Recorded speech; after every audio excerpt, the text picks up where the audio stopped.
Welcome back to Tales from Out of Space, your favorite podcast, beaming directly from the depths of the cosmos. I'm your host, Jensen, broadcasting live from the command deck of the Starship Bordeaux, as we drift through the Andromeda sector. Today's tale comes with a warning label that should probably be tattooed on every piece of equipment in the galaxy. Always read the manual before operating. Trust me, the alternative can be quite literally a matter of life and death. The soft hum of the Bordeaux's engines provided a steady backdrop as Jensen adjusted his headset, gazing out at the swirling nebula, visible through the observation deck's massive viewport.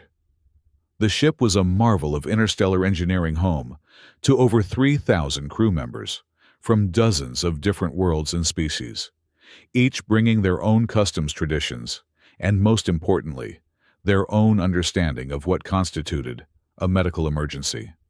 Our story begins in Section C7 of the engineering deck, where two unlikely companions were about to learn a very expensive lesson about the importance of reading instruction manuals. Arthur, a seasoned human technician with 23 years of experience maintaining atmospheric systems, was paired with Hash, an enthusiastic young Bordeaux, who had just completed his basic training certification. The Bordeaux, for those unfamiliar with this particular species, are a remarkably advanced civilization, known for their precise engineering, their elaborate funeral rites, and their deeply ingrained cultural belief that the presence of red liquid on any surface is an immediate indicator of imminent death. Arthur wiped the sweat from his brow as he crouched beneath the massive atmospheric distribution unit that regulated airflow to the residential quarters of Deck 15.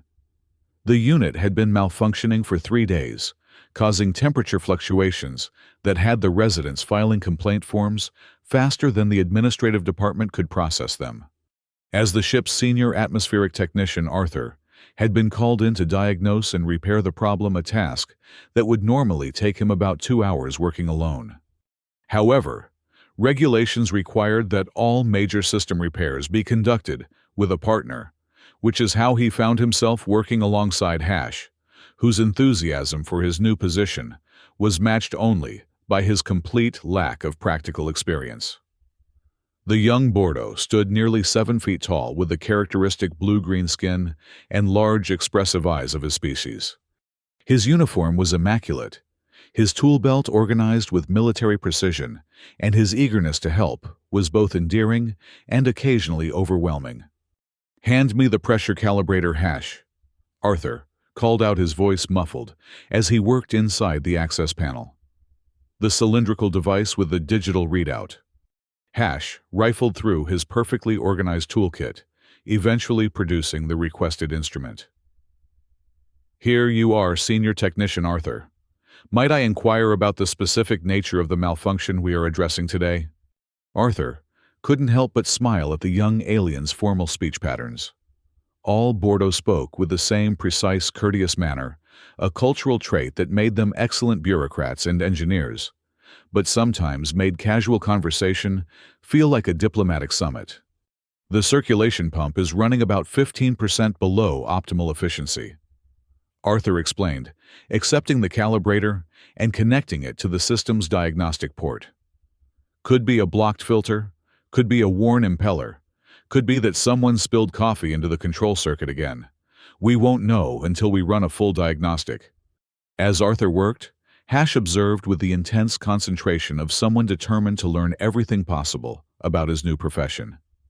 He watched as Arthur deftly navigated the complex control interface, making notes on his digital tablet about each step of the process. "The diagnostic indicates a blocked intake filter," Arthur announced, after several minutes of analysis. "We'll need to access the primary filtration chamber and perform a manual cleaning. That means shutting down airflow to Deck 15 for approximately 45 minutes. Hash nodded seriously. "Shall I notify the affected residents of the temporary service interruption?" "Already done," Arthur replied, pulling up a maintenance schedule on his tablet. "I sent the notification an hour ago. Always plan ahead, Hash. Half of being a good technician is making sure people know what you're doing before you do it."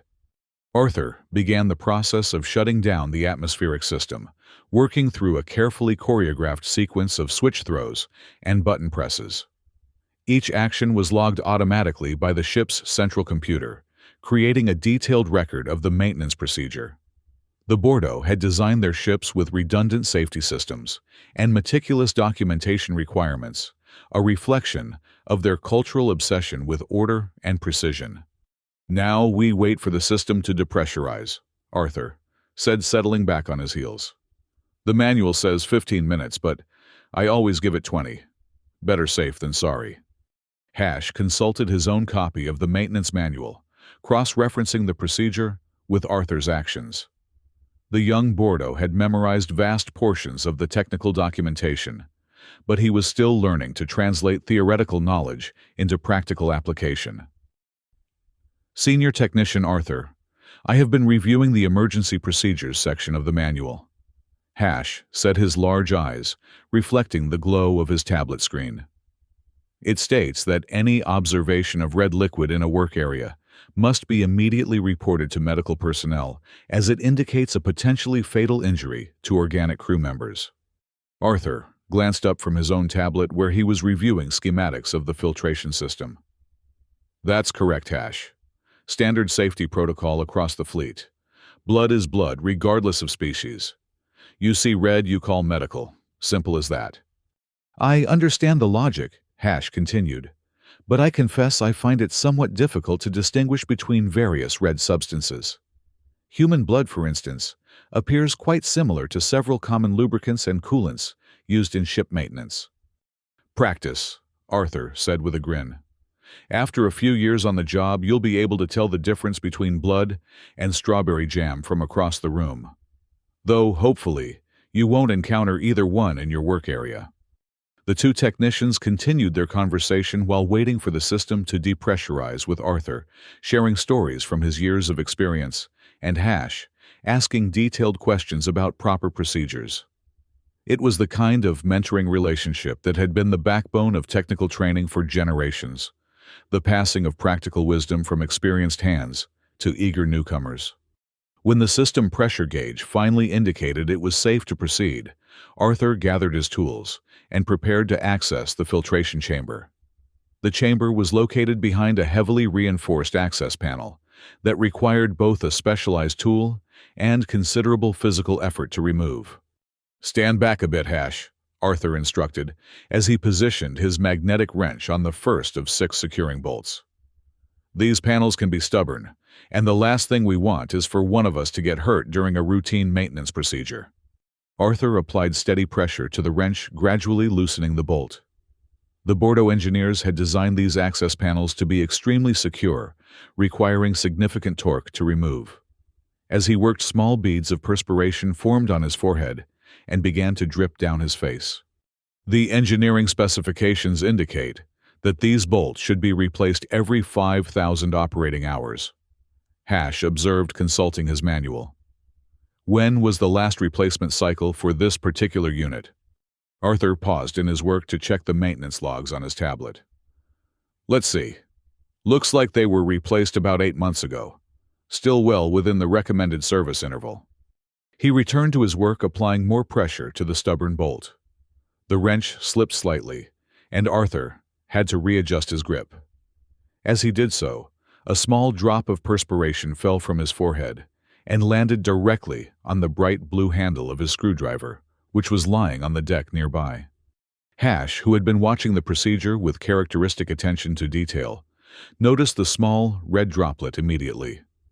In the artificial lighting of the engineering section, Arthur's sweat appeared distinctly red as it mixed with trace amounts of iron oxide from the corroded bolt. The young Bordeaux's eyes widened in alarm as his cultural programming kicked in. According to everything he had been taught since childhood, the presence of red liquid in any form was an immediate indicator of mortal danger. The sight of what appeared to be blood on Arthur's tool triggered an automatic response that bypassed all rational thought. "Medical emergency!" Hash shouted, his voice echoing through the engineering section with surprising volume. "Medical emergency in Section C7, crew member. Down, repeat, crew member, down." Arthur looked up in confusion, still holding his wrench.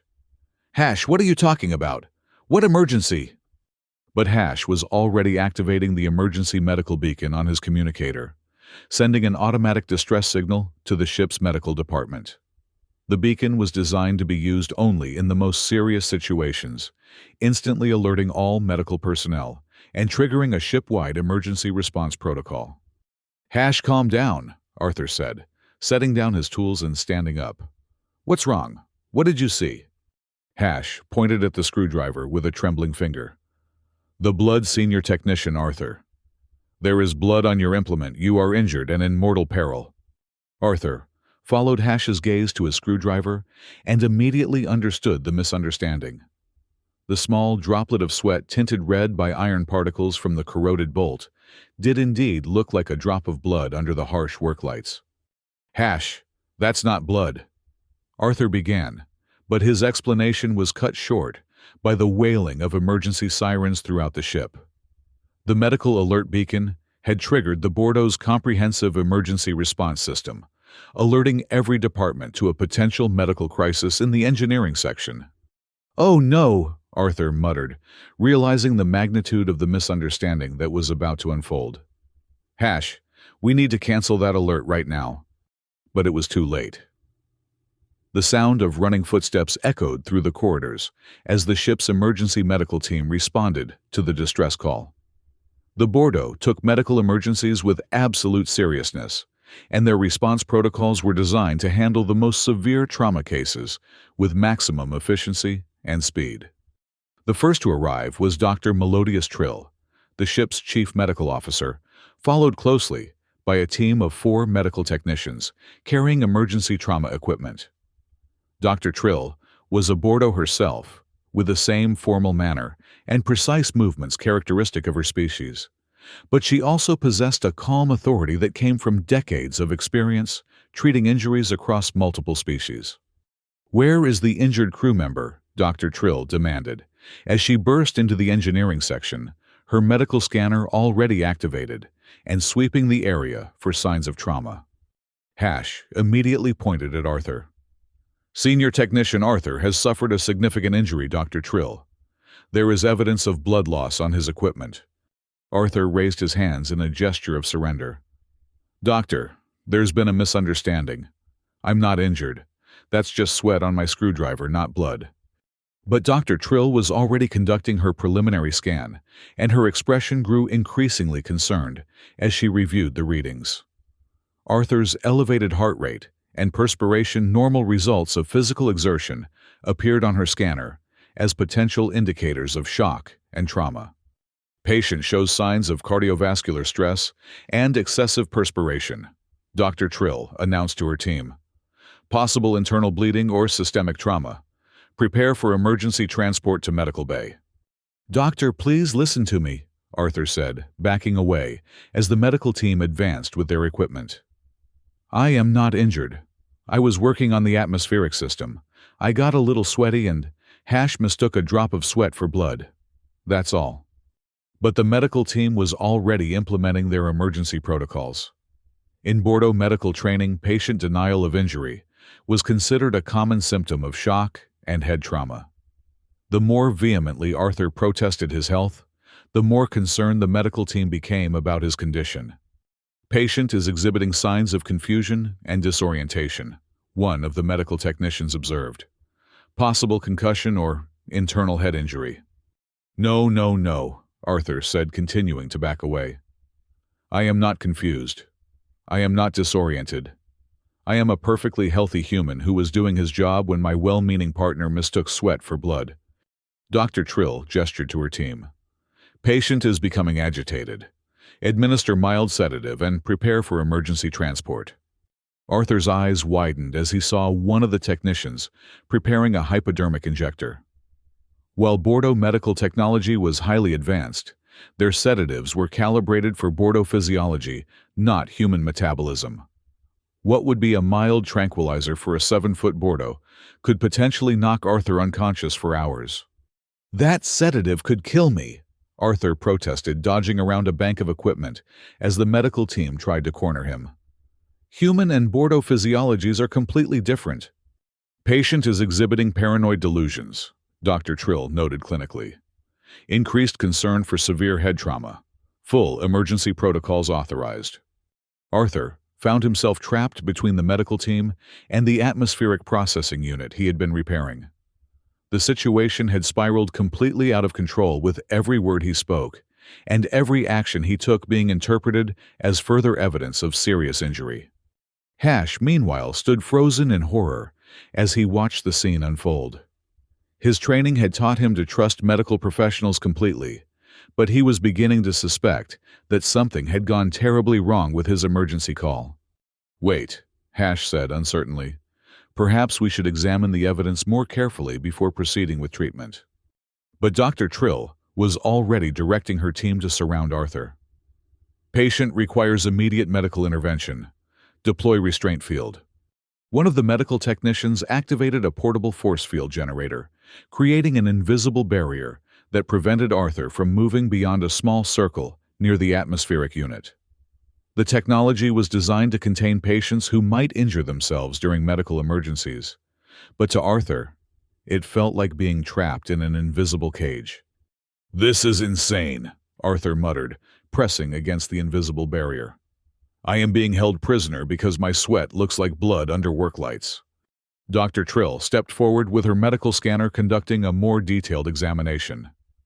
"Patient vital signs are elevated but stable. No immediate evidence of external trauma. Recommend full body scan to detect internal injuries." Dr. Trill, Hash interjected hesitantly. "Might it be possible that I was mistaken about the blood?" Senior technician Arthur was perspiring heavily due to the physical demands of the repair work. Dr. Trill paused in her examination to look at Hash. "Medical technician Hash, are you suggesting that you filed a false emergency report?"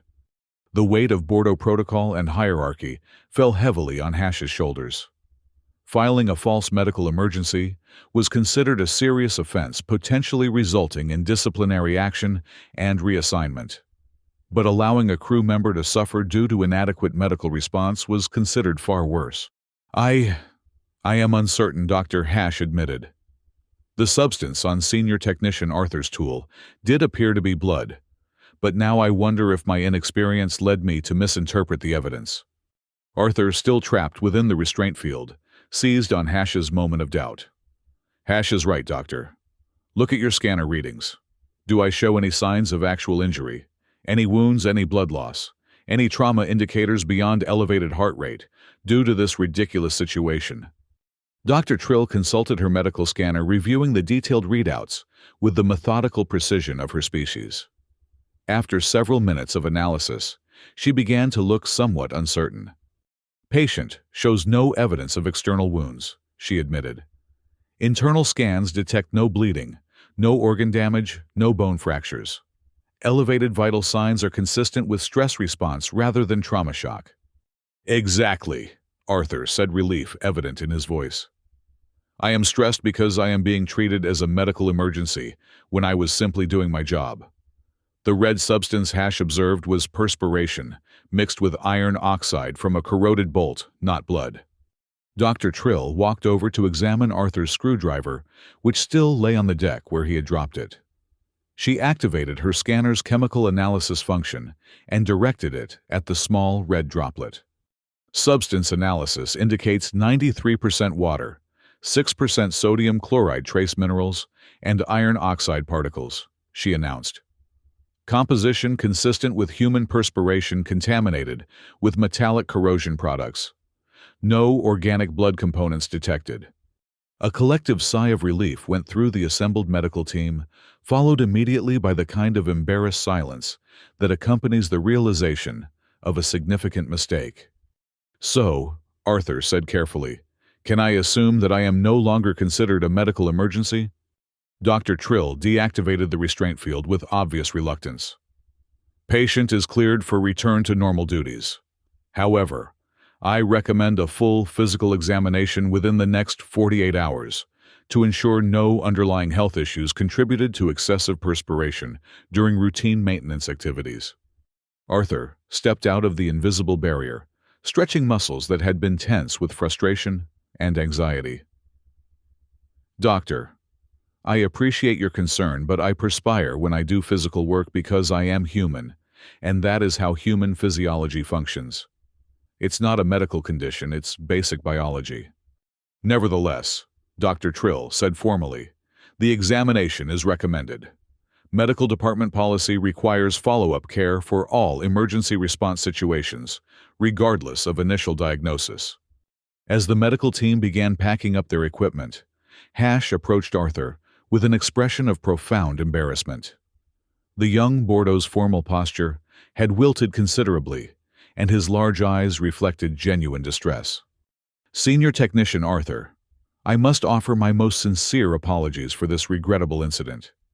My inexperience and cultural programming led me to misinterpret a normal occurrence as a medical emergency. I accept full responsibility for the disruption to ship operations. Arthur looked at the dejected young alien and felt his irritation melting away. Hash had acted out of genuine concern for Arthur's welfare, following protocols he had been taught since childhood.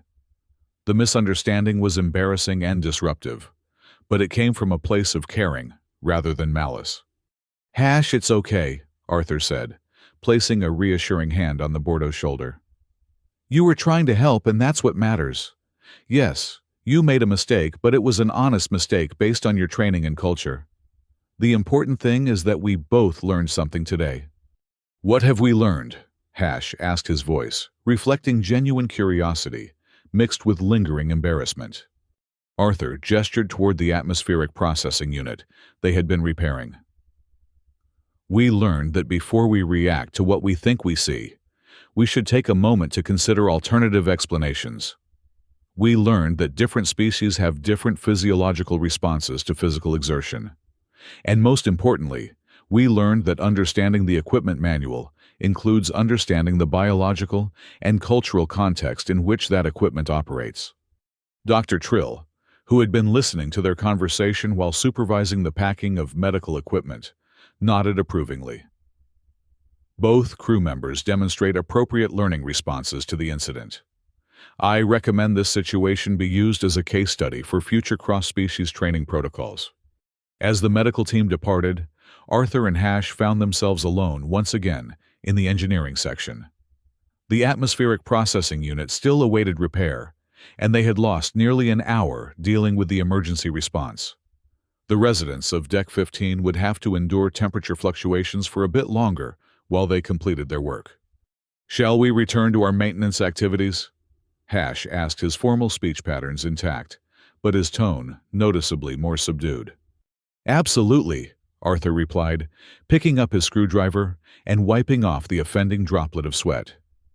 But first, let's take a moment to review the procedures for distinguishing between actual medical emergencies and normal physiological responses to physical work. Hash consulted his manual, turning to a section he had previously skimmed over. The appendix includes detailed information about species-specific biological functions and their impact on maintenance operations. I confess I did not study this section thoroughly during my training. Most people skip the appendices, Arthur said with a grin. They're usually filled with boring technical specifications and legal disclaimers, but sometimes they contain the most important information in the entire manual. As they worked together to complete the atmospheric system repair, Arthur found himself appreciating Hash's meticulous attention to detail and eagerness to learn. The young Bordeaux asked thoughtful questions about each step of the process, and he carefully noted the differences between theoretical procedures and practical application. Senior Technician Arthur, Hash, said as they tested the repaired filtration system, "Might I inquire about your perspective on the importance of cross-cultural training in technical operations?" Arthur considered the question while monitoring the system's performance indicators. I think today's incident demonstrates that technical competence isn't enough when you're working with crew members from different species and cultures. We need to understand not just how our equipment works, but how our colleagues think and react. Otherwise, we end up with situations like this morning where good intentions and standard procedures create unnecessary problems. The Bordeaux educational system emphasizes adherence to established protocols and immediate response to perceived threats. Hash explained. We are taught that quick action saves lives, but perhaps we need better training in threat assessment and species-specific behaviors. Every species has their strengths and blind spots, Arthur replied. Humans tend to be adaptable but sometimes reckless. Bordeaux are precise and thorough, but sometimes inflexible. The key is learning to work together and compensate for each other's weaknesses. They completed the atmospheric system repair without further incident, restoring normal temperature control to Deck 15. As they gathered their tools and prepared to leave the engineering section, Hash paused to make a final entry in his maintenance log. Senior Technician Arthur. I am recording this incident as a learning experience, rather than an equipment malfunction. Is this appropriate? Absolutely, Arthur confirmed. Equipment problems are just one type of challenge we face in this job. Learning to work effectively with different species and cultures is just as important as understanding how to repair atmospheric processors. As they walked back toward the main engineering department, they encountered several crew members who had heard about the medical emergency. Word traveled fast on a ship, and the story of Arthur's near-death experience had already begun to take on legendary proportions.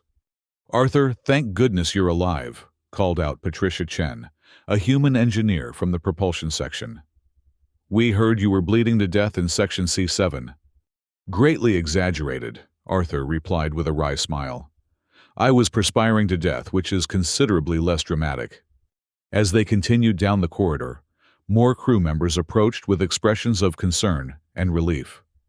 The ship's communication system was efficient at spreading information, but not always accurate in the details. By the time the story had circulated through several departments, Arthur had supposedly suffered everything from a massive head wound to complete cardiovascular collapse. Senior Technician Arthur. Hash observed quietly. It appears that misunderstandings can spread just as quickly as emergency alerts. Another valuable lesson, Arthur agreed. Clear communication isn't just important during emergencies. It's important afterward when people are trying to understand what happened. They were nearly back to the main engineering department when the ship's intercom system activated with a soft chime. Captain Martinez's voice echoed through the corridors, addressing the entire crew. Attention all personnel. This is your captain speaking. I want to address the medical emergency that occurred in Section C7 this morning. While the situation was resolved without injury, it serves as an important reminder about the need for proper training in cross-species emergency protocols. All department heads are requested to review current procedures and recommend improvements for future situations. Captain Martinez out. Hash looked mortified. Senior Technician Arthur, the captain, addressed the entire ship about our incident. I have brought shame upon the engineering department. Hash, you haven't brought shame on anyone, Arthur said firmly. You identified what you thought was a medical emergency and responded according to your training. The fact that it turned out to be a false alarm doesn't change the fact that you were trying to save my life. If I had actually been injured, your quick response could have been the difference between life and death. But the disruption to ship operations, the unnecessary deployment of medical resources, the embarrassment to all involved, will be forgotten in a week, Arthur interrupted. But the lessons we learned today will stick with us for the rest of our careers. That's worth a little temporary embarrassment. They entered the main engineering department to find Chief Engineer Rodriguez, waiting for them with an expression that was difficult to read. Rodriguez was a veteran spacer, with 30 years of experience managing complex technical operations and diverse crews. She had seen every possible combination of equipment failures, human errors, and cosmic coincidences that could occur on a starship. Arthur Hash, Rodriguez said, gesturing for them to approach her desk. I understand you two had an interesting morning. Chief, I can explain, Arthur began, but Rodriguez raised a hand to stop him. The medical department already briefed me on the situation, she said.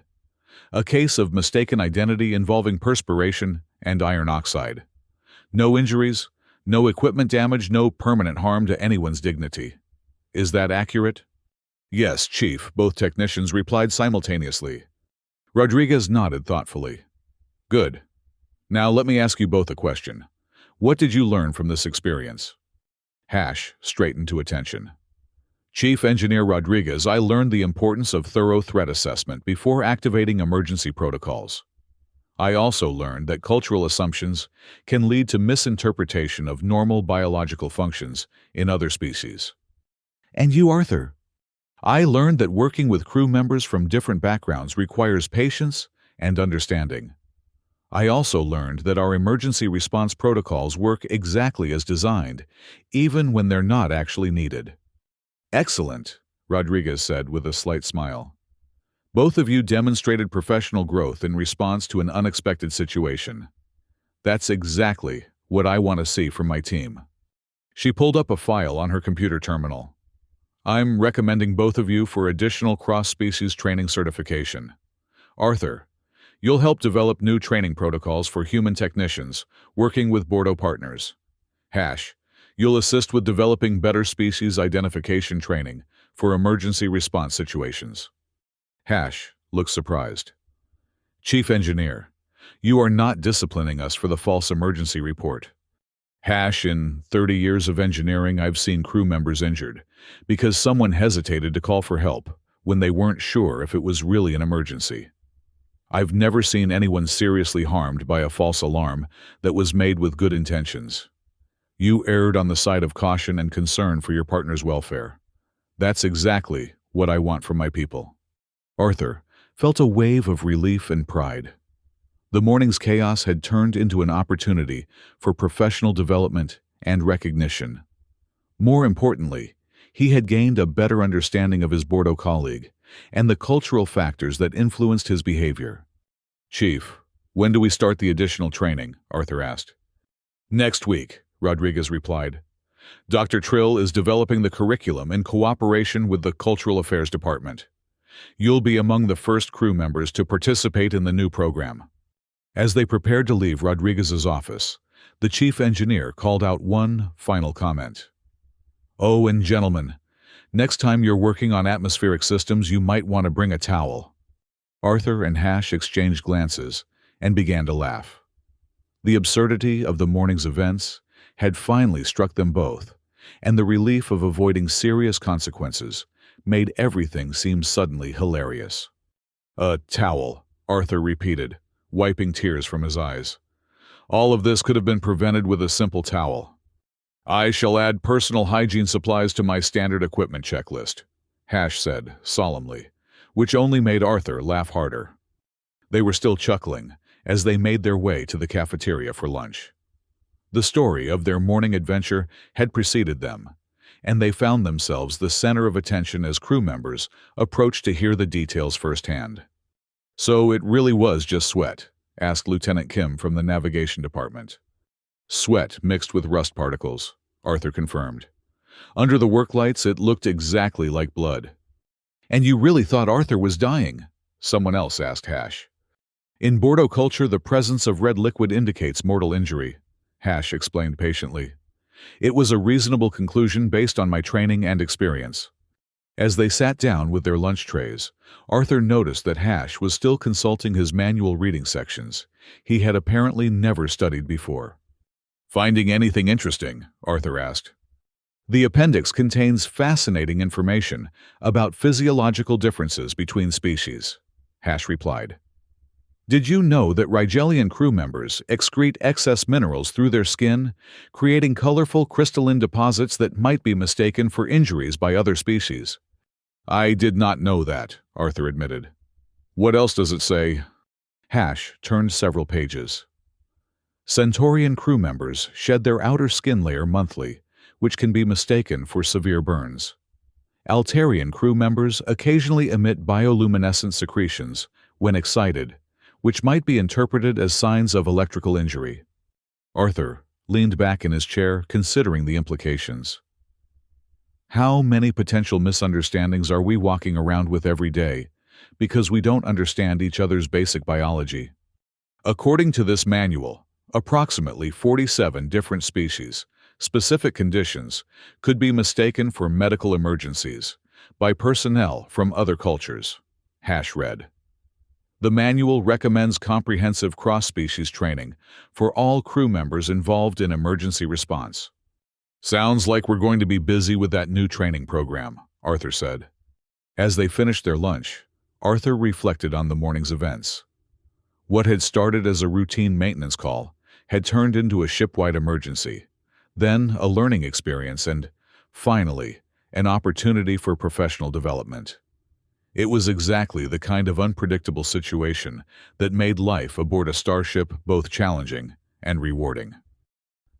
Hash, Arthur, said as they prepared to return to work. I want to thank you for this morning. Hash looked confused. Senior Technician Arthur, you are thanking me for creating a false medical emergency that disrupted ship operations and embarrassed us both. I'm thanking you for caring enough about my welfare to risk embarrassment and disciplinary action, Arthur replied. Not everyone would have acted so quickly to help a colleague, even if it turned out to be unnecessary. Hash's formal posture softened slightly. In that case, I am honored to have been of service, however mistaken my actions may have been. They spent the afternoon working on routine maintenance tasks with Arthur, sharing practical knowledge, and Hash asking detailed questions about procedures and protocols. The dynamic between them had changed subtly, but significantly. Where there had been formal courtesy, before there was now genuine respect and understanding. As their shift neared its end, they received a communication from Dr. Trill's office, reminding Arthur about his recommended physical examination. Arthur sighed, knowing that Bordeaux medical protocols were nothing if not thorough. I suppose I should go get myself officially declared healthy, Arthur said. Might I accompany you? Hash asked. As part of my continuing education in cross-species physiology. Sure, Arthur agreed. Maybe you can help explain to Dr. Trill that humans are supposed to perspire when they work hard. The medical bay was quiet when they arrived, with most of the emergency equipment from the morning's incident stored away in its proper locations. Dr. Trill greeted them with the same formal courtesy she showed all patients, but Arthur detected a slight hint of embarrassment in her manner. Senior Technician Arthur, please proceed to Examination Room 3 for your scheduled assessment.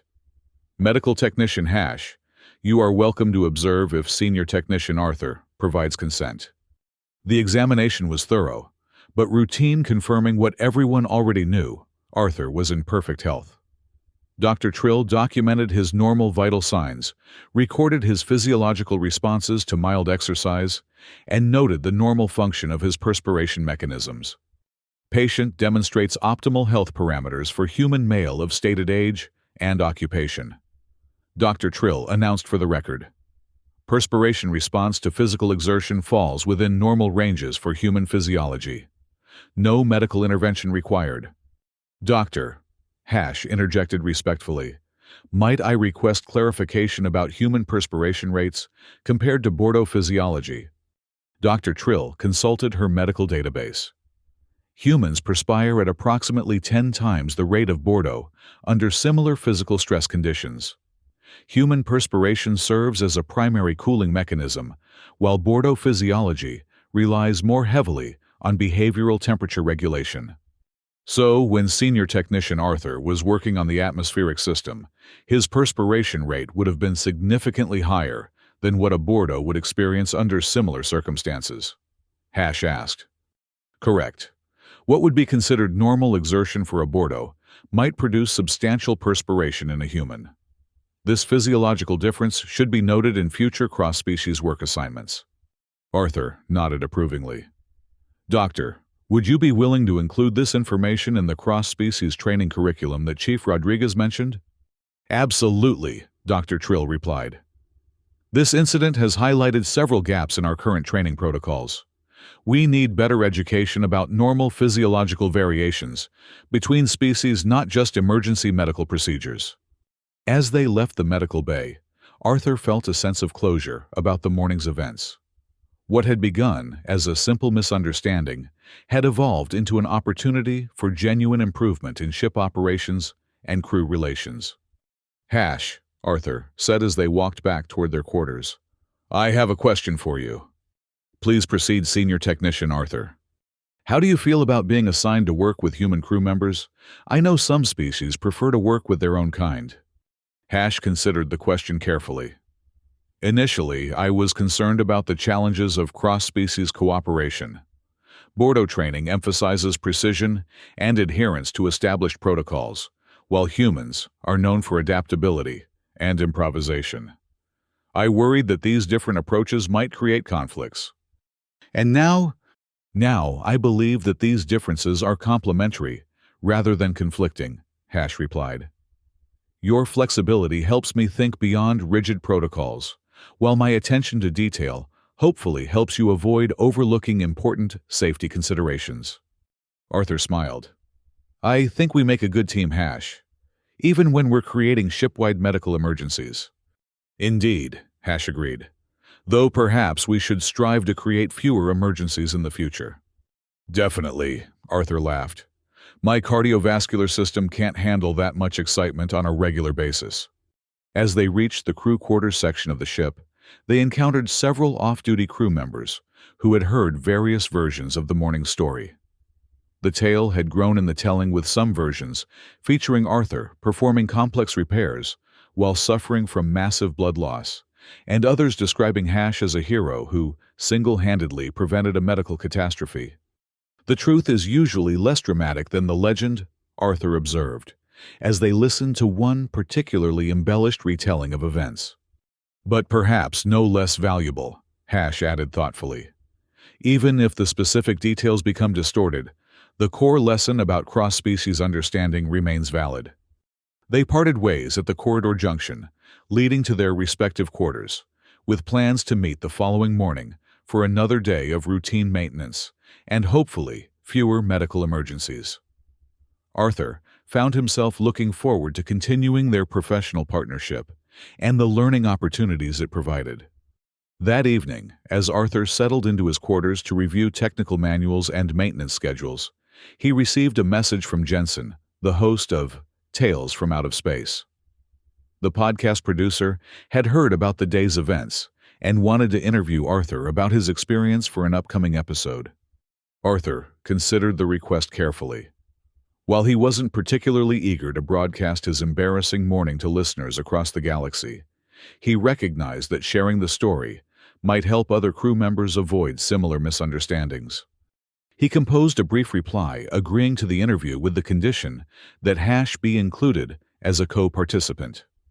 The story belonged to both of them, and both perspectives would be valuable for listeners who might find themselves in similar cross-species working relationships. The next morning, Arthur arrived at the engineering section to find Hash already at work, reviewing maintenance schedules and preparing tools for the day's assignments. The young Bordo had apparently taken Arthur's advice about reading appendices to heart, as his workstation was surrounded by open manuals and reference materials. Good morning, Senior Technician Arthur, Hash said formally, but with a warmth that hadn't been present in their earlier interactions. I have reviewed the specifications for today's assignments and identified several areas where cross-species physiological considerations might be relevant. Excellent planning, Arthur replied. What did you find? Hash consulted his notes. We are scheduled to perform maintenance on the air recycling systems in the zero-gravity maintenance bays. The reduced gravitational environment may affect human perspiration patterns and could potentially create similar visibility issues to yesterday's incident. Arthur nodded approvingly. Good catch. What do you recommend? I suggest we bring additional cleaning supplies and establish clear protocols for distinguishing between perspiration coolant leaks and actual biological fluids in the low-gravity environment. Outstanding, Arthur said. Anything else? I also recommend that we inform the medical department of our work schedule, so they will be aware of our location in case any genuine emergencies arise during our shift. Arthur clapped Hash on the shoulder in a gesture of professional respect. Hash, you're going to make an excellent technician. You've learned the most important lesson of all. The best way to handle emergencies is to prevent them from happening in the first place. As they gathered their equipment and prepared to begin their work, Arthur reflected on the unexpected benefits of the previous day's chaos. A simple misunderstanding about perspiration and blood had led to improved training protocols, better cross-species understanding, and a stronger working relationship between two very different crew members. Most importantly, it had demonstrated that even in the advanced technological environment of an interstellar spacecraft, the most critical component of any system remained the humans and aliens who operated it. Understanding each other was just as important as understanding the equipment they maintained. "Ready to go prevent some emergencies?" Arthur asked, as they headed toward the zero-gravity maintenance section. "Ready to go perform maintenance without creating medical incidents," Hash replied, with what might have been the Bordeaux equivalent of a grin. As they disappeared into the ship's maintenance corridors, carrying their tools and their newly acquired wisdom about cross-species cooperation, the sounds of their conversation faded into the general hum of ship operations. And that Jensen concluded his voice, carrying across the cosmos to listeners throughout the galaxy, is why every piece of equipment in the universe should come with a warning label. Always read the manual, including the appendices, especially the boring parts and most especially the sections about species-specific physiological responses to normal working conditions.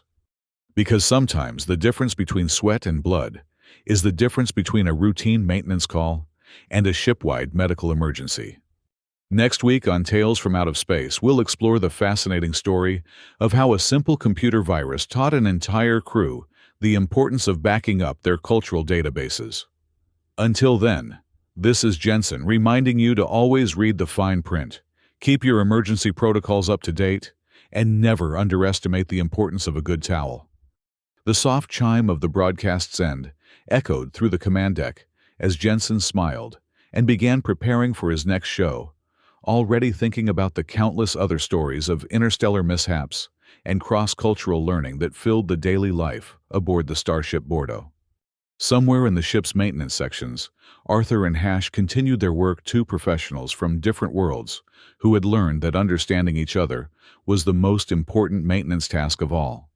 And in the ship's medical bay, Dr. Trill continued developing new training protocols that would help future crews avoid the kind of well-intentioned misunderstandings that could turn a drop of sweat into a galactic emergency. The story had ended, but the lessons would continue spreading from crew to crew and ship to ship, carried by the voices of those who had learned that in the vast complexity of interstellar civilization, the simplest problems often had the most profound solutions. Read the manual, understand your colleagues, and always bring a towel.